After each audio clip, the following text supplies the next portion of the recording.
Thank you, and I want to thank the witnesses for being here to share your expertise and your perspective on these things. My first question is for anyone to answer, and as you know, the draft legislation that's been developed to reauthorize the SBA's ED programs is designed to ensure that the programs can effectively meet the demand for counseling, training, and support services, to increase the accessibility of the programs in underserved communities, to improve service delivery, and close gaps in ED services.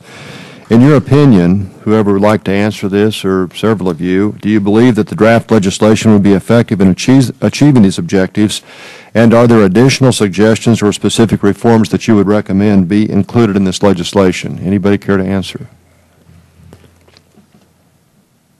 Not all at once.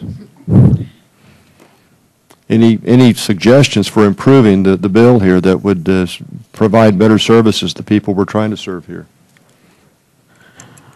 I guess I would just kind of reiterate some of the things that we've talked about, the accountability and transparency, to make sure that the outcomes are very focused on, the money that's coming in through revenues, the jobs created, those sorts of things. I think those are the important aspects, but I think you all have done a great job with what you've done, and I greatly appreciate that.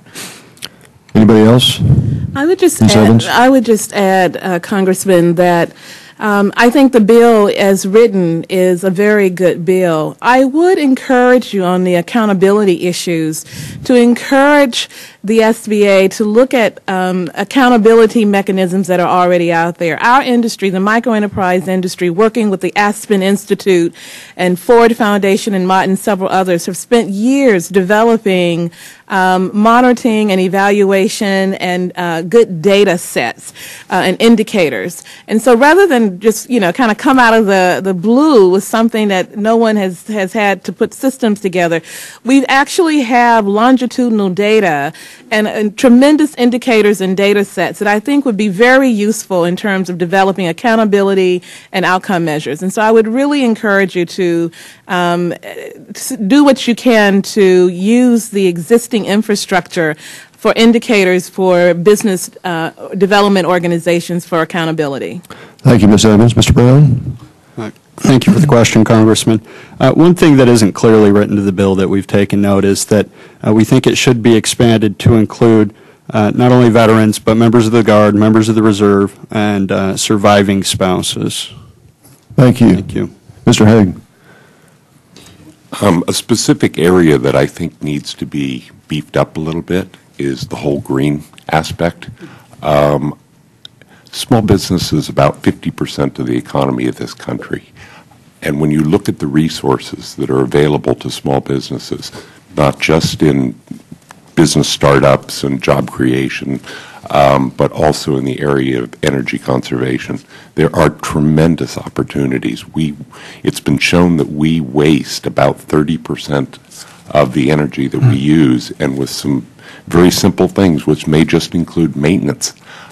We've got a program that we've put together called on-bill financing, which is a program that takes a business, has an audit, and the utility company then provides the money to do the retrofit. And we've done very successful work with United Illuminating back in Connecticut. Small Business California has implemented a program in California. That money is paid back at 0% financing over a 2 to 3 year period. Is that right? It's a positive cash flow, and right now in United Illuminating, they're doing it as a positive cash flow to the business. There's almost no defaults.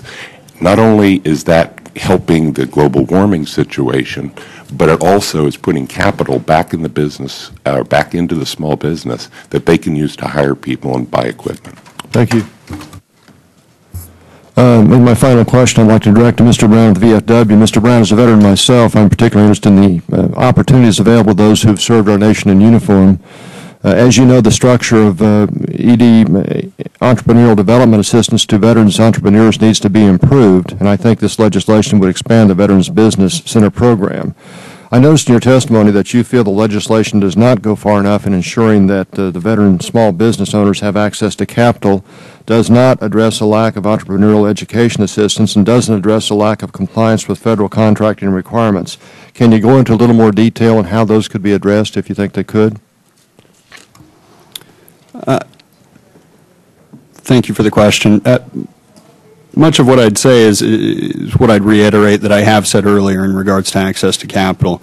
That really there are two ways, in my opinion, that we can look at changing that. That is either creating new financial tools, whatever they may be, if it is a direct loan program, if it's not a direct loan program, or actually looking at service members whose credit was affected by their service, and looking for some form of relief for those service members. In regards to the set-asides themselves, I testified recently before Congressman Nye's committee, and really we just need the agencies on that side to step it up. Some are doing excellent. DOD particularly is not, and others are egregiously failing that mandate. I mean, it's been 10 years since we passed 10650, Public Law 10650, and we're not even halfway there. We're not even at 1.5%. So we could really use any help from your side of the aisle in really trying to get these agencies to follow the laws that you've created. Thank you, Mr. Brown, and the other witnesses. I yield back.